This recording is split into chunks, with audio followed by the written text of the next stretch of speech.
Well, welcome to the roller coaster live on YouTube. My name is Lucy Q, and joining me is our guest expert and life coach, Holly Boxenhorn. How's it going, Holly? Hi. I totally, even though I wrote down what I was going to say, I totally had a mental fart there with my what I was supposed to say. It's just one of those days. Damn. That's But that is why we are here. We share the good, the bad, and the ugly of right. this phase Exactly. of our lives. And obviously, today is going to be a bit challenging for me. That's okay. Now, over the past few weeks, we've been talking a lot about it was essentially what people will call goals. Right. But we're sort of taking things back a bit because we started off with identifying why you want what you want, uncovering your big why and how you go about doing that. And that's when we shared, you had that great tool that was the values assessment. Yep. And we also talked about the wheel of life. And And those those are, questions, right? And oh, we yeah. talked about those 5 questions Oh, with and the the five questions. right. Yes. Yep. Yep. See, I told you it's just not connecting today, Holly. That's okay. We got each other's back. We got Yeah. each other's back. Yeah. So today we're going to continue on. And this is where you're going to share, Holly, the really powerful, the art behind creating those goals. Yeah. Yeah. So where do you want to start on that one? I think I like what we spoke about just before we got on. We were talking about how that word goal just felt kind of masculine and very go driven. I like the idea of switching the word over to aspirations. Like there's something I don't know about that to just I don't, and maybe it's just me, it gets me more ignited, it gets me more excited about thinking about what do I aspire for more of in and for my life, opposed to like this goal driven. And even though they are the same thing, there's something just I think more energetic about the word aspirations. What do you aspire for? So I'm going to try to substitute that word in, the art of powerful aspiration making opposed to goal setting. I do think that this is at this point, if you have been following us for the last couple of weeks, this is a perfect lead in to where we're at. If you've done the legwork, or even if you haven't yet, no big deal, because these are all on, recording, and you start looking into the tools that we're sharing. At this point, you have a good sense of your why, or what lights you up and what's most important to you. And so at this point, if you've done that legwork, what I'm going to share will become very organic and natural to establish. And this is the 3 A's behind powerful, I don't want to say goal setting, but aspiration making, and Yeah. understanding that Yeah, aspiration. yeah, Go ahead. before we go on, I do want to jump in with that goals versus aspirations. Yeah. Because for me, goals, like you mentioned, they're very hard and driven and they don't feel very organic to me. I think they also, in some ways, it lacks that inspiration, it lacks the flexibility, and it doesn't necessarily align with your values. And that's something that we've established is critical in all of this Yeah. is going through that process and identifying what your values are. And that's why I think that using the word aspiration, or really where I'm coming from, what I did for myself, it's that vision of your future self. I think that's Yep. easier for us to embody Yep. because we understand that life is going to happen to us. Yep. And those steadfast, hard goals may not resonate with everybody. Yeah, I agree. And it's interesting that you brought that up, because it's just really shows the power of language, how that just little minor change from the word aspiration to goal just feels so different. I mean, for me, it really does. It gets me much more excited about even thinking about them. What do I aspire for? Rather than, what am my goals? What, like, everything has always been that way. So that little tweak makes a big difference. And it really goes to show, how the power of language really can make a big, big difference in, how we show up. because I can really get behind the word aspiring. And as you were even saying, and another thing that we shared also, we talked about like these visioning exercises. I'm not sure if it was the last episode. It might have been, but we talked about visioning, 3 years out. What would I like more of in and for my life? Or even on a simpler level, if we couldn't go 3 years out, I shared the vision of, let's pretend we woke up in the morning and magic dust was spread upon your home, and you woke up and everything was accordingly like how you would like it to be. How would your day go?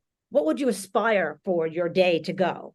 And it just seems, I don't know, definitely much more enticing for me to get behind thinking about that than what are your goals, Holly? It just seems kind of like, been there, done it, check the box feeling. Yeah, and aspirations ties into 3 A's. Nice and easy for some of us to remember on days like today. This is true. That's true. Those meadow days. Yes. Meadow farts, eh? Yep. That's true. A is A. Aspirations and the 3 A's for sure. Yeah. Okay, so what's our first A? So here's the thing. A lot of people wonder, like, why? Like, why is it that either I get limited results, or I don't make goals come to fruition, or I achieve my goals, but I don't feel that excited about it at the end. And a large part of that is that not every goal is created equal. Powerful goal setting, aspiration setting, has to do with having two components in it, both extrinsic results and intrinsic results. So extrinsic results are things along the lines like money, fame, fortune, weight loss, inches lost, like measurable, tangible things that result from our goal, like the goal that we aspire for, right? Whereas intrinsic is the pride, the feeling that that great feeling that we get intrinsically to get behind that goal, that aspiration to continue to show up. And as we talked about before this, for you, you love writing and journaling and getting behind your computer every day to create a new book that shares more on this line. It's easy. It's everything you're about. Yes, there is an extrinsic result, the actual result of it, pages done, completed, right? That's measurable stuff. But the intrinsic thing is what gets you to show up behind the computer, maybe on a rainy, yucky day in the dead of the winter. Yeah, Make it's sense? definitely for me. If you were to tell me you have to write 1,000 words, I'm gonna go, oh. Yeah. But if I know that I want to write 5 to 10 pages in my book because I'm going to be helping other midlife women that are struggling with exactly where I was, that's going to draw me towards doing it rather than it just being another task on my to-do list. Yeah, exactly. And that's the beautiful thing about doing the work. We talked about this before, understanding our values, understanding what lights us up, because then establishing the 3 A's is really easy. And it would be most helpful to create the greatest likelihood for success is to have most of our aspirations in alignment with these 3 A's so that we can go the distance and then even sustain it. Like, so once we achieve that goal, not only do we celebrate it, but like, how do we maintain it? How do we keep that up? Which is the hardest part. That's the hardest part, is keeping that, that going, that accomplishment still alive and well. Yeah, definitely. Okay, so what was our second A then? Well, the first A is first, we didn't even go, that we have 3 Oh, I A's. was gonna say, okay, so we missed the first A? Yeah, the first A it stands for affection. Well, it's kind of what we were talking about. Goals that you are passionate about, aspirations that you are passionate about. So yes, it is what we talked about. We just didn't say the A, which is affection. Okay. So, Affection. right. So it's goals that you're passionate about, things you like doing, things that serve a bigger purpose, as you perfectly said, getting behind knowing that you are helping other midlife women, age powerfully. So that's a big why for you to get behind whatever it is that you need to do. I know certainly for me, it's huge why I get the hell out of bed. Things are very particularly heavy lately more than ever, as we all know what's going on in the world. Not that they weren't heavy before this, but it just seems like we're just layering it on tremendously. And the fact of the matter is that, what gets me up is, I want to show up for my people. I want to still show up for my people.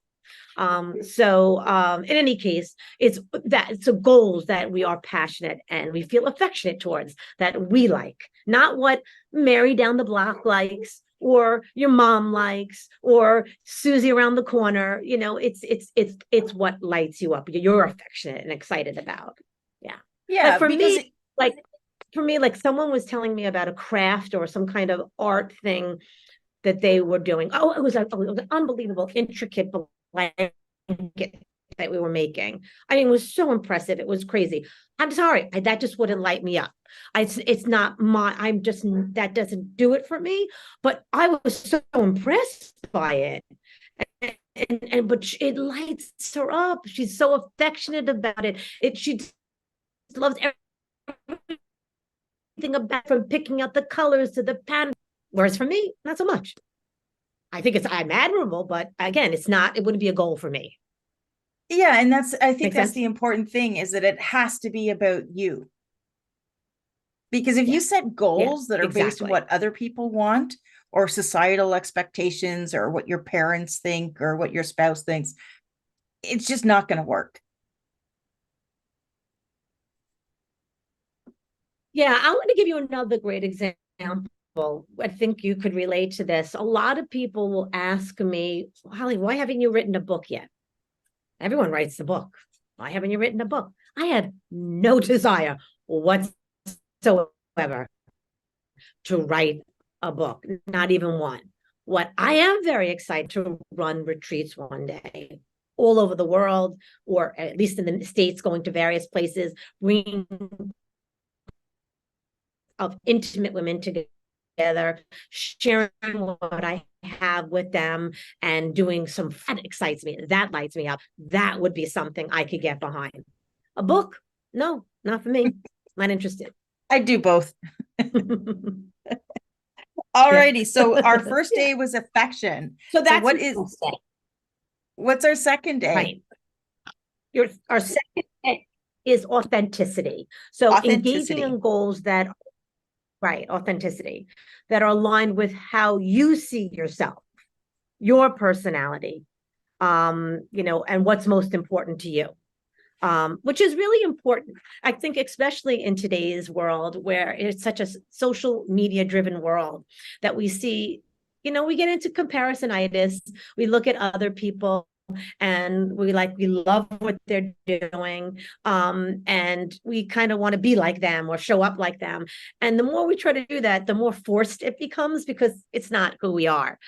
So if we can just lean into our personality and who we are, it will be much easier to go the distance in our goals and our aspirations. Another great example I can think about when I started out in the beginning of the transition from being a therapist to a coach.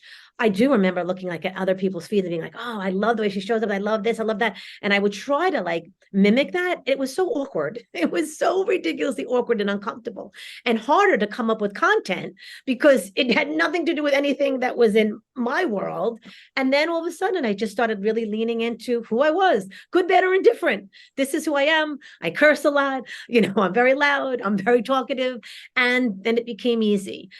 So the more authentic we can be, I think the easier, these goals if we can lean into our personality, our attributes, our strengths to carry us through, then we can make shit happen. Yeah, I can definitely relate on that one, because in podcasting, you can't help but sort of look at how other people are doing it and think that that's the way it should be done. And I've gone down that road as well. And I've tried to sound and act like somebody. And it feels icky. And I've also been a guest on podcasts where the host talks one way, sort of off camera. And the minute that they hit record, they start acting this way. And I'm like, what are you doing? Like, Oh, this that's true. just Oh, that's feels, terrible. Yeah. it feels so like, because you're like, no, this is so disingenuous. You're not coming across, and I know what they're doing. They're trying to be what they think they're supposed to be. Right. And it's Oh, like, no, but it's part of the journey yeah. of No, I finding get your own that. voice. And that's yeah, that was what drew me to you, honestly, Lucy. First of all, I love your music, and it got me right away. And then the other part of it was just how authentic you showed up. Like it was so obvious you were being you, and I was drawn into you immediately. I was starting to listen to you well before we even got together. So that was exactly what drew me into you. For me, I'm not really like I really don't do fluff very well. I No, even neither do I. fluff well. I'm not into jewelry and makeup and all the whole accessories. Like I'm just not. Um, but like I'm like the anti-fluff, like is what I am. So for me, like you just came across so authentic.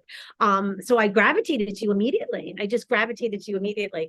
So there was no pretentiousness, none of that. I knew that's who you were on and off, the camera. So Well, I I think to me it's literally, very attractive. Holly, I literally shit the bed starting the beginning of this video. How I've got over 330 episodes recorded of my podcast. We've done dozens of these lives. And I just could not figure out how to connect my mouth with my brain this morning when I started. I think I said, "Hi, my name is Lucy." I'm thinking, what the fuck are you saying?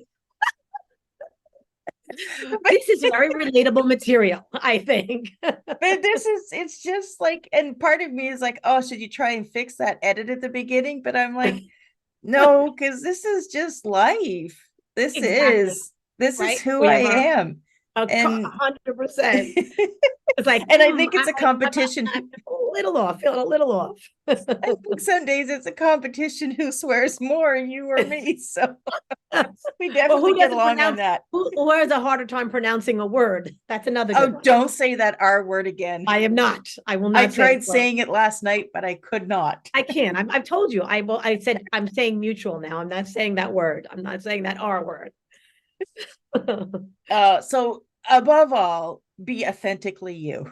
Yes, 100%, and it will become organic, and people will enjoy that so much more. There's only one of you, so share it with the world. I assure you, it'll go further, and it'll help you get your goals going. Because if you're so busy putting energy into being something you're not, it takes up an enormous amount of time.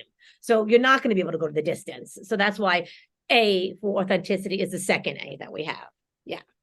Yeah, keeping up with the Joneses doesn't always work. No, it does not. Exactly. Exactly. We've learned the hard way. We've tried, and it doesn't really, and it's not even all that.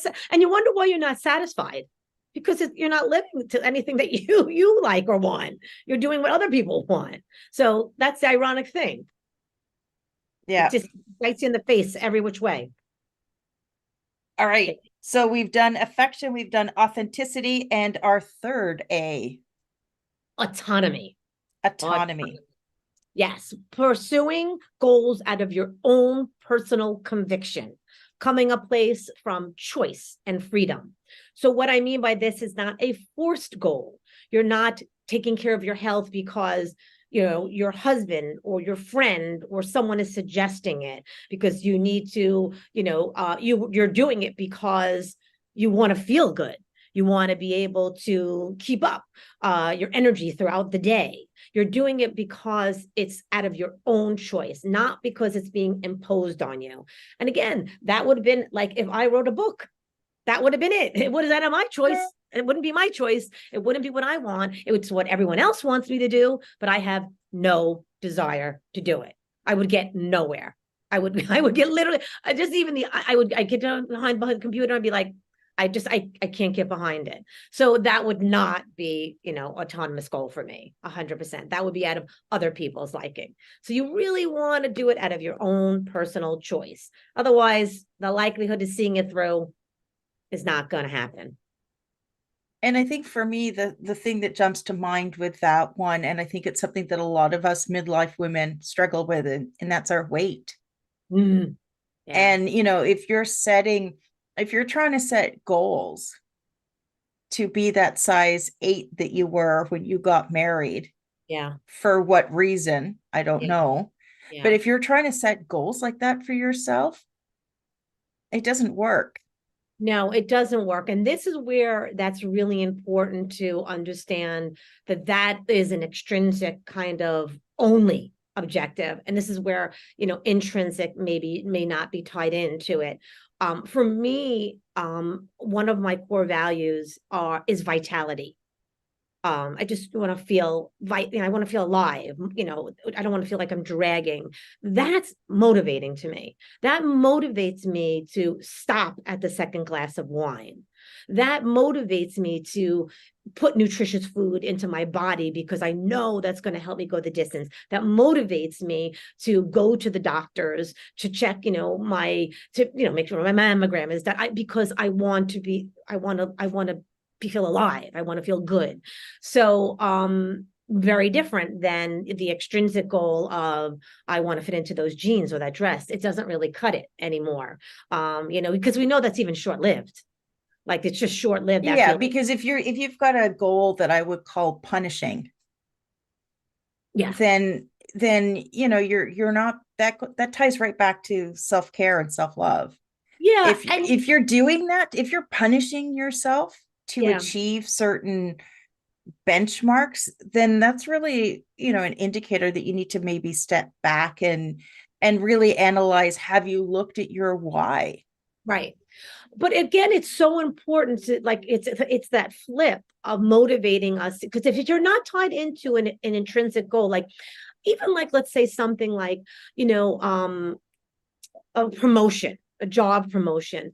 These things feel great, right? They feel great when we achieve them, but anything that, is short-lived. We know that when we have accomplished, even if we get financial gains, we're happy for a period of time. But research shows that we eventually plateau because it only lasts for so long, right? But if we are tied into how intrinsically we want to feel, we're able to keep then in alignment with those aspirations. So, for example, like another example would be, I'm not a big fan of public speaking. I love talking to people, but like the idea of getting on a stage and speaking is a little unnerving for me, and being the center of attention is unnerving. But when I show that, and when I flip that to I am just going to be able to share something valuable. Like I want to show up for my people. I want to give something valuable to midlife women. So then it becomes like another whole agenda. It's not about knocking it out of the park, becoming this world acclaimed motivational speaker. It comes about for showing up and getting behind what it is, I believe in, walking my talk, so to say. It helps me shift it tremendously, and it becomes affectionate, it becomes authentic, it becomes autonomous, those goals. But it's knowing your values and then seeing how we can tie in these aspirations to move us forward, to get the fire under our ass, so to say, to stay with it. Does that make sense? Oh yeah, 100%. 100%. It's what I sort of do with myself, because as I mentioned earlier, those steadfast hard goals don't work for me. They just don't. No. I've done it, Yeah. I have done it before, but it's like you said, it doesn't stick around Yep. And because it's I don't hard. know why I was doing it. Right. It's hard. Even like, someone like if I have women who are suddenly diagnosed with like, I don't know, I'll say diabetes. Let's say diabetes. For them, necessarily like, getting their health in order so that the numbers are better. But if you say, I want to be able to show up and have the energy to play with my grandchildren, suddenly that changed enormously. That's an affectionate goal, right? That's an authentic goal. That's an autonomous goal. You're doing it because out of your own freedom, because you want to be able. It's a big shift. It's a big shift. So that's where the 3 A's are just so important in any aspiration we're setting for ourselves, whether it be anytime during the year, the new year, as we notoriously start to look into things, but it's got to really connect and make sense to you. 100%. Yeah. And I think that's the difference between pushing yourself to achieve a goal and being drawn towards something bigger for yourself. Right. And getting really clear, who am I doing this for? Like, what am I doing it for? Is it for, is it out of my own desire? Is it in alignment with my personality and what I seek? It's so important. Those are the secret ingredients to really create powerful goal setting when we incorporate the 3 A's. And I think there's a critical mistake that people can make along the way. And that's if you're hinging your happiness on the future self, on that future goal or the outcome of your aspirations. I think ultimately you have to have that self-acceptance that you are where you are. You are doing what you can to learn, to grow, and to reach those aspirations that you have for yourself. But you still have to be good with where you are today. Right. Right. Well, that's the interesting thing, is that you're already achieving, like, also my clients will come to me, as long if they're aligning with showing up with it, that's the goal. That your victory. That's it. Because what's going to happen is every time you align with whatever it is that you're trying to achieve, and eventually you're going to get there. It's not about the end result. We know it's not about the end result. It's always aligning with what we want more of. And that's what we need to remember. That's where it's really, where the good stuff is a lot, just showing up in alignment on the smallest level. What is on the smallest level? I can align with what I aspire more for. And it doesn't have to be big. It doesn't have to be this big, mountain moving type of overwhelming, action. It's just showing up. That goes the distance. Because let's be honest, nothing happens overnight. Things have to happen slowly, and obstacles are going to get in our way, which we'll talk more about next That's live. well, next week we'll talk about kryptonite, you called it. Yes, those things that are going to get in our way. Yeah. Very important. It is. So if this is the first video you've caught where we covered the art of setting your goals, I'm going to put in the links for your discovering your why and those 5 questions to ask yourself, because those are really good videos to go back and to really begin the process of working yourself through this. And then next week we're going to be covering the kryptonite, and that's going to be those things that they're going to come up, and you're going to have to wiggle your way around them and find out what it is. You have to have a plan for that, because they're going to happen. We know that that's going to happen. But getting the 3 A's will be easy peasy for you if you do the legwork of the things that we talked about beforehand. You got to peel back the layers so you can really discover who you are, what lights you up, what makes sense to you. Then the 3 A's, easy. You can't jump ahead to the 3 A's. You got to know what is authentic to you. You got to know what's affectionate to you, right? You have to know these things first. You have to do the legwork before you dive into the 3 A's. Yeah. So those first 2 videos, I'm going to say, is more of the foundational work. Yes. Agreed. Yeah. Now we're sort of starting to build the house. Agreed. Perfection. And then is a kryptonite like the roof to stop the rain coming in? No, I'm going to say that's part of the house. And then the roof will be some strategies in breaking down goals, like aim smart and the ABC game plan I'll share with you. Great little tricks and trades of just simply creating measurable goals so that we do derive some kind of motivation out of it, because it feels good when you see something moving the needle. So we'll talk. That's the roof. That'll be the roof. But we'll still work on the house next week. Okay, we'll keep building next week. And if you're not watching this video in our new Facebook group, make sure you head over to Facebook and look for the Roller Coaster of Midlife It's a group. There's also the podcast page, but make sure you look to join the group, because that is where we're going to be sharing some of these extra tools and resources so that you can help yourself along on the journey and really get deep and do the best you can, so that when we get to the new year, you've already got all of your plans in place. You're not waiting until January 1st Nope, to you're off and figure out what running. you want to Off do with and your running for year. sure. Yep. Okay, perfect. And until next time, keep riding the roller coaster and embracing the midlife adventure.